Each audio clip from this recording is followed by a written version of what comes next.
ಇಂಗ್ಲಿಷ್ನಲ್ಲಿ ಸೆಮಿವಾವಲ್ಸ್ ಅರೆ ಸ್ವರಗಳು ಎಂದರೇನು? ಸೆಮಿವಾವಲ್ಸ್.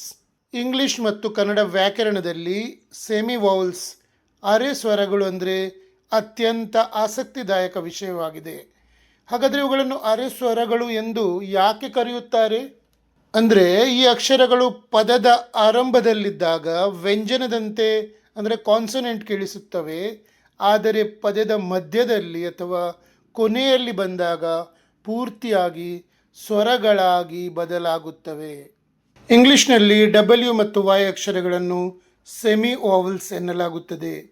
ಕನ್ನಡ ವ್ಯಾಕರಣದಲ್ಲಿ ಇವುಗಳನ್ನು ಯಾಕಾರ ಮತ್ತು ವಾಕಾರ, ಅರ್ಧ ಸ್ವರಗಳು, ಅಂತಸ್ಥ ವರ್ಣಗಳು ಎನ್ನಬಹುದು. ವೈ ಅಕ್ಷರವು ಸ್ವರವಾಗುವ ಉದಾಹರಣೆಗಳು ಕ್ರೈ, ಕ್ರೈ, CRY. ಇಲ್ಲಿ ವೈ ಅಕ್ಷರವು ಐ ಅಥವಾ ಈ ಸ್ವರದ ಉಚ್ಚಾರ ಕೊಡುತ್ತದೆ. ಅದೇ ಥರ ಬೇಬಿ, BABY. ಇಲ್ಲಿ ವೈ ಅಕ್ಷರವು ಈ ಸ್ವರದ ಉಚ್ಚಾರ ಕೊಡುತ್ತದೆ. Gym, GYM. ಇಲ್ಲಿ ವೈ ಅಕ್ಷರವು ಚಿಕ್ಕ ಈ ಉಚ್ಚಾರ ಕೊಡುತ್ತದೆ. ಡಬ್ಲ್ಯೂ ಅಕ್ಷರವು ಸ್ವರವಾಗುವ ಉದಾಹರಣೆಗಳು ಕೌ, COW.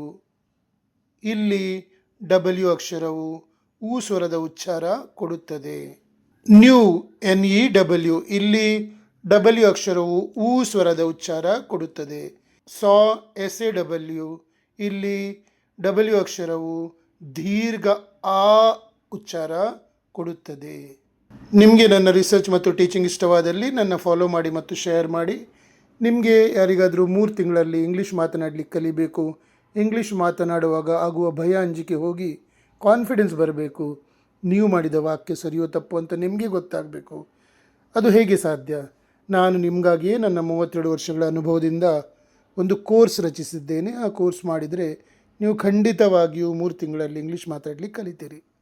ಆ ಕೋರ್ಸಿಗೆ ಜಾಸ್ತಿ ಫೀ ಇಲ್ಲ, ಬರೀ 899, 899 ರುಪೀಸ್ ಅಷ್ಟೇ. ಅದನ್ನು ನೀವು ನನಗೆ UPI ಮೂಲಕ ಕಳಿಸಿದರೆ ಯಾವತ್ತು ಕಳಿಸ್ತೀರೋ ಆಗಲೇ ಕ್ಲಾಸ್ ಸ್ಟಾರ್ಟ್ ಮಾಡ್ತೇನೆ.